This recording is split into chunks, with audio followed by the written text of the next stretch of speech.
Nigeria, Africa's largest economy, finds itself at a crucial juncture.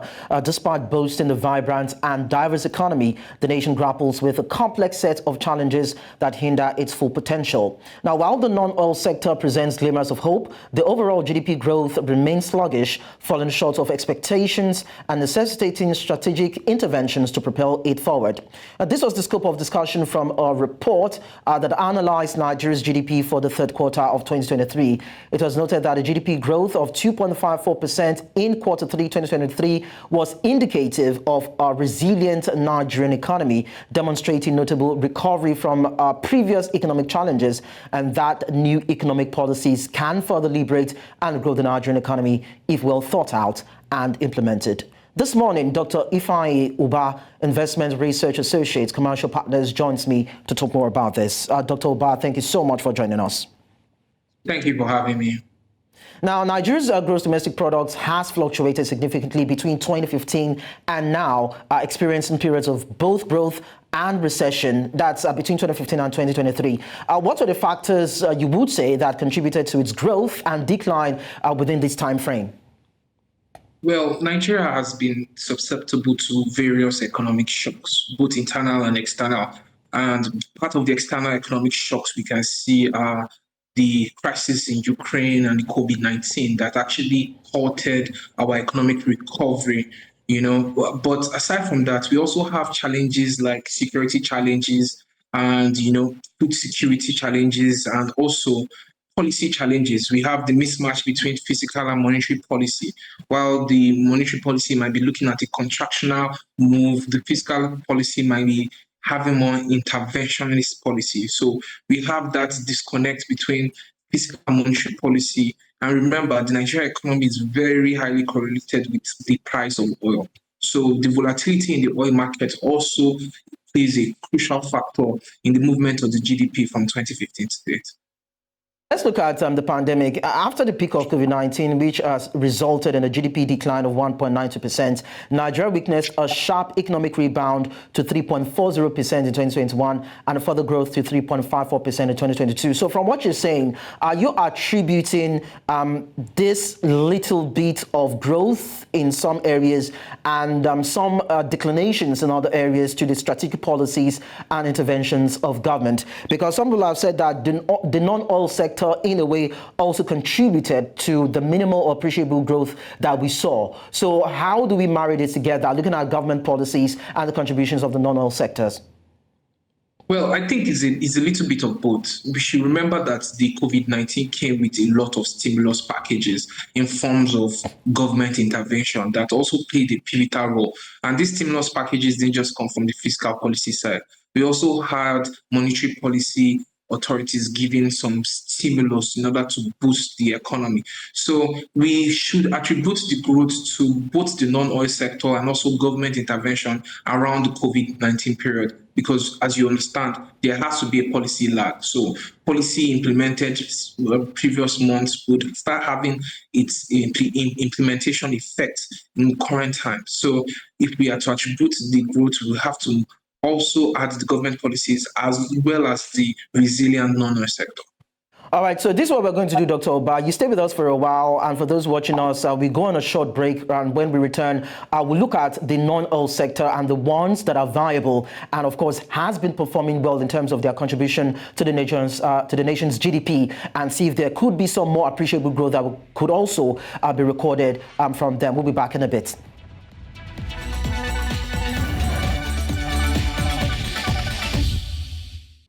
You're watching Business Edge on the Central Television. We have been taking a look at what is needed in terms of strategic implementations or policies that would help Nigeria grow its GDP. Nigeria's economy is set to be resilient at 2.54%, and there have been projections that it could increase to about 3.1% or 3.4% in the next fiscal year. We've been talking to Dr. Ifeanyi Ubah, and we've been looking at the areas that are needed in terms of where to focus on, even as Nigeria hopes to grow its GDP prospects. So, Dr. Ubah, there have been talks around focusing and supporting sectors beyond oil, such as information and communication, finance, agriculture, trade, construction, and real estate. So, based on the performance in the last 5 years, as you would have observed, are these sectors bankable enough to transform Nigeria's economic fortunes? Yes, certainly. Each of those sectors has prospect of adding enormous growth to Nigeria's GDP, particularly, telecommunication sector. Another thriving sector that most people neglect is the waste management sector.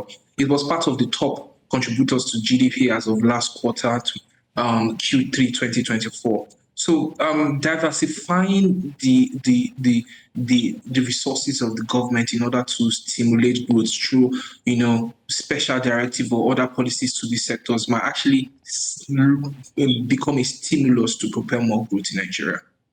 Let's quickly talk about the telecommunications sector in terms of its bankability. Now, it is said that the sector is believed to have huge economic potential, and that's what you called said a while ago. But according to reports, its GDP contribution fell by 220 billion naira in Q3. And that has to do with some major obstacles and probably some government policies that might be inhibiting its growth. So I'd like you to just touch on some major issues bedeviling the particular sector that needs to be addressed. Yeah, so you're correct. The telecommunication sector has faced some challenges, especially in 2023. However, they have been resilient enough to contribute 9.7% to our GDP. But these challenges are things that were meant to happen regardless. So the unification of the exchange rates caused a huge FX loss, particularly for companies like MTN and Airtel, roughly around the 500 region. But it also gave some gains to the banking sector too. So it's more or less like a zero-sum game, as some people are benefiting from FX gains due to the CBN policies. Some other sectors are actually taking a hit.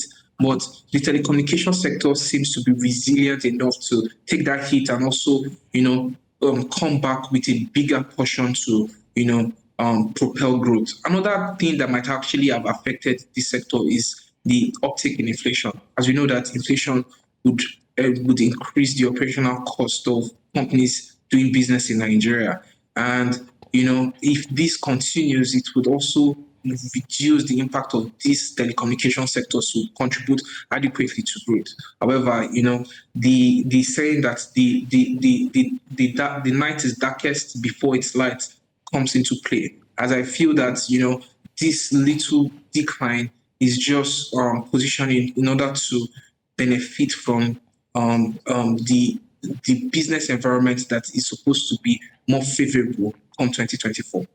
And let's now look at other sectors, Dr. Ubah. Based on government policies, fintech companies that have raised millions of startup funds have been shutting down in Nigeria. And also, there have been several policies in the past few years that have suited personal interests and affected Nigeria's financial system. So what policy changes would you like to see, particularly in the fintech space and, of course, the financial sector?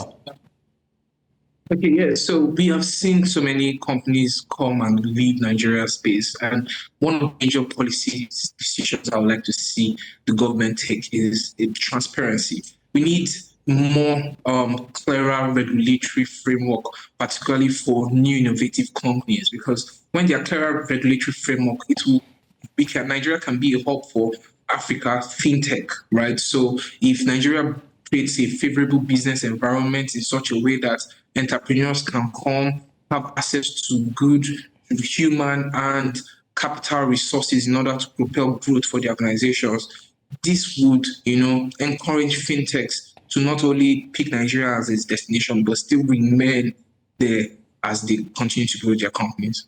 Now, earlier on, you talked about the fact that there were external shocks that affected Nigeria's economy, not only Nigeria anyway, Africa's economy deeply. Now, looking at the global economic slowdown that we're experiencing now, what policies do you think would be absolutely necessary to improve Nigeria's GDP growth rate and try as much as possible to insulate the Nigerian economy from either slowdown, a drag down, or a possible recession?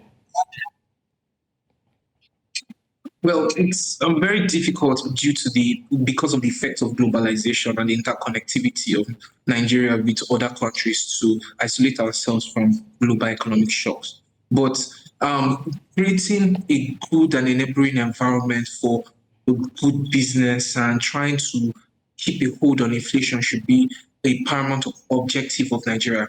As long as the CBN, which is monetary authorities, uphold their objective and the fiscal authorities continue to propel growth, I feel there is very good prospect of growth. And we see that the Tinubu administration is setting a target of growing the economy up to 1 trillion. So we also have good news as Dangote Refinery has received their first shipment, which means the demand for refined products will actually ease, which will also improve our FX challenges or crisis. So it's all about the authorities doing what they are there for. So immediately the monetary authority decides to focus on their core objectives, which is stability of prices, exchange rate strengthening, and full employment of resources and economic.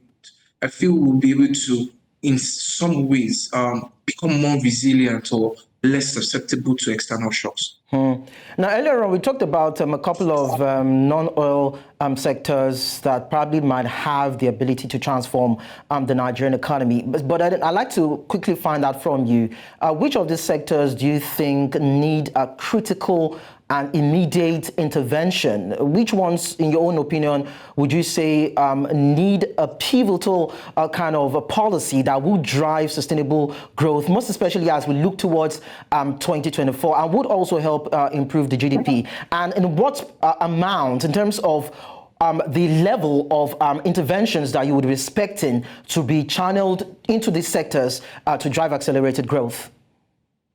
Well, if I should pick two sectors, I would say it is the banking services sector, right? So we already see the monetary authorities having planned for, Nigerian banks come 2024 in terms of recapitalization. If we hope to grow the economy to hit 1 trillion, we need the banking sector to even become bigger and more resilient than what it is right now. So proper reform in the financial services sector is very key. And also the telecommunication sector. With the advent of AI and the global economy moving towards, generative AI, so we need to be able to, promote telecommunication and promote technology in Nigeria in such a way that companies and innovators will see Nigeria as a place to stay and innovate. We have companies that, like Apple, that their cash in hand is more than Nigerians' reserves. So we see that telecommunication or technology has a prospect for gigantic growth. So immediately the banks are right and the technology is right, I think Nigeria is good to go. Okay, away from the non-oil sector, let's now look at the oil sector. Now, in quarter three, it was said to have contracted, most especially in quarter three, 2023, though modestly, about minus 0.85% is what the indices or the index expect at. And it was said to have appreciated in a way in terms of contributing to about 5.48%. Now, looking at the figures, is that a little concerning for you due to its historical significance in Nigeria's economic landscape? Well, although the decline in contribution might be something to worry about, but I feel we are seeing the effects of new regime and new policy. If you look at the production numbers, we have seen that since Tinubu's administration, we have witnessed a slight uptick in production figures. So although we are still far away from the 2.1 million barrels per day we were doing years back, but we are still not able to meet the 1.7 million quota. So we can see that oil plays a very pivotal role in the Nigerian economy. We've also seen a few collaborations, Dr. Ubah, between the government and private sector in the past. Are these engagements robust enough to contribute to the overall economic vibrancy of the nation? What areas are missing in terms of discussions for growth?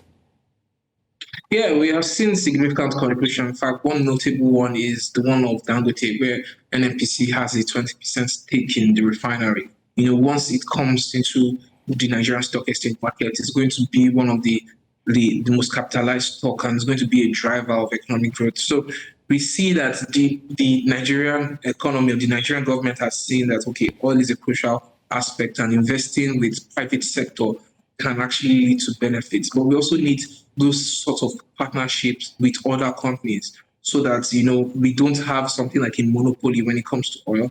And also we need it in the telecommunication sector. Are there other avenues where, big tech would come into Nigeria, and Nigeria would be so interested that they would take a stake in order to promote the business and know that this would actually propel growth to Nigeria in the long run? Then we've not really talked about the agricultural sector, so let's quickly look at it. The sector was said to have seen a marginal decline in growth to 1.30% in quarter 3 2023 from 1.34% in quarter 2 same year. So we know that agricultural activities are pivotal for food security and employment generation. So what are the key areas to be addressed in order to unlock that particular sector's full potential and reduce Nigeria's dependence on imported food products? So the key problem with agricultural facility would be the insecurity and the transportation cost. We see the agricultural products trickle into our inflation figures. When we look at prices at farm gates, we see that prices are relatively stable. But when we look at prices at marketplace, we see that they are highly elevated. So it just shows you that from the marketplace to the farm gate, there is a high variation. And this is caused by, insecurity and bad roads that we need to address, because, like you said, food security challenge is a very pivotal topic in Nigeria, particularly given our high poverty numbers. And talking about unemployment, given the recent revaluation of the unemployment figures, Nigeria significantly stands at 4.3%, right? And this was only be able to be achieved because of the large informal sector that participates in the agricultural sector. Prior to this, Nigeria was around 33% of unemployment. So by the time we consider the agricultural sector in contributing to the unemployment figures, we see that it actually has more impact on the Nigerian economy, because by the time we see that the normal farmers don't have or where to go to get food or how to buy food, this would cause social vices as they would turn to other means to generate money. So agriculture still remains a very pivotal part, and I think more government intervention strategically with technology would be able to boost it, and how we will see the potential trickle down to our GDP and overall economic growth and development. Okay. Now, Dr. Ifeanyi Ubah, Investment Research Associate, Commercial Partners, thank you so much for your time. Thank you very much for having me. It's a pleasure. Now, strategic interventions are vital for Nigeria to achieve its economic growth goals. And economists say the government and private sector need to work together to create an enabling environment, most especially for businesses to thrive. And they said that it's by focusing on this that Nigeria can ensure its long-term economic prosperity. We're going on a short break on Business Edge. When we return, it will be time for international business news. Don't go away.